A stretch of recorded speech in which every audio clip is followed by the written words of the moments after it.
فاس جوهرة المغرب التاريخية والثقافية.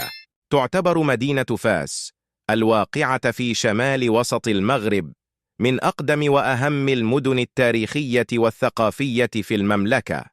تأسست في القرن الثامن الميلادي على يد إدريس الثاني، وأصبحت عاصمة الدولة الإدريسية.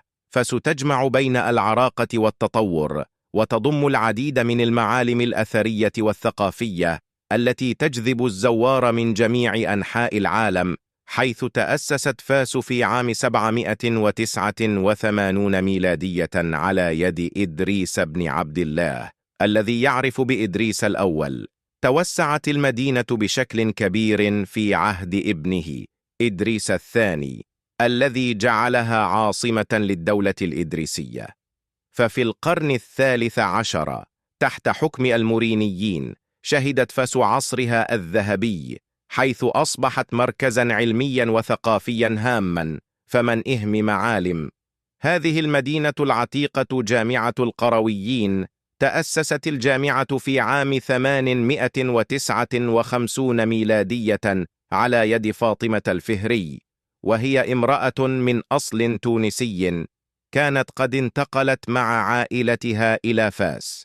وقد شهدت الجامعة العديد من التوسعات والتطورات على مر العصور، خاصة خلال فترة حكم المورينيين في القرن الثالث عشر.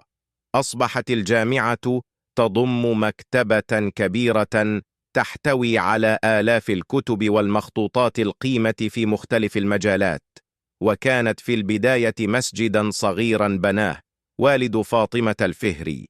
ومع مرور الوقت توسعت الجامعة وأصبحت مركزا للتعليم والبحث في العلوم الدينية والعلوم الأخرى، حيث تعتبر جامعة القرويين من أبرز المؤسسات التعليمية الإسلامية، حيث كانت تدرس فيها العلوم الشرعية والفقهية، بالإضافة إلى علوم اللغة العربية والحديث والتفسير.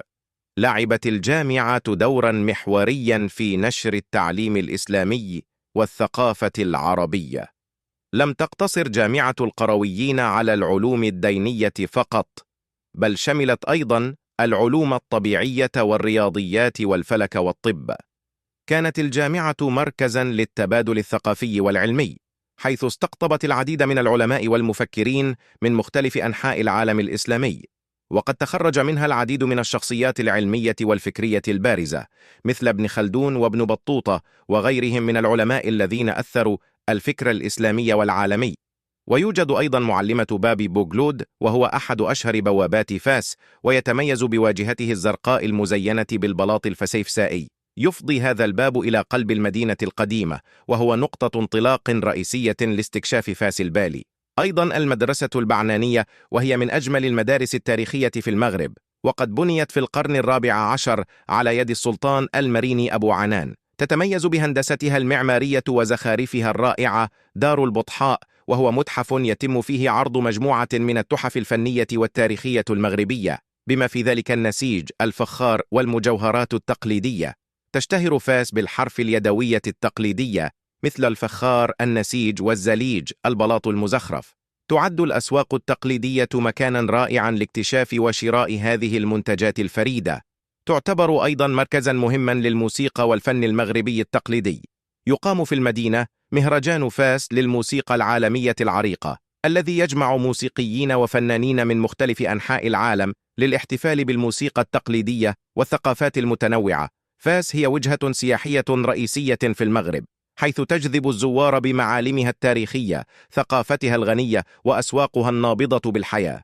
يمكن للزوار الاستمتاع بجولات في المدينة القديمة، زيارة المتاحف والمعالم التاريخية، والتسوق في الأسواق التقليدية.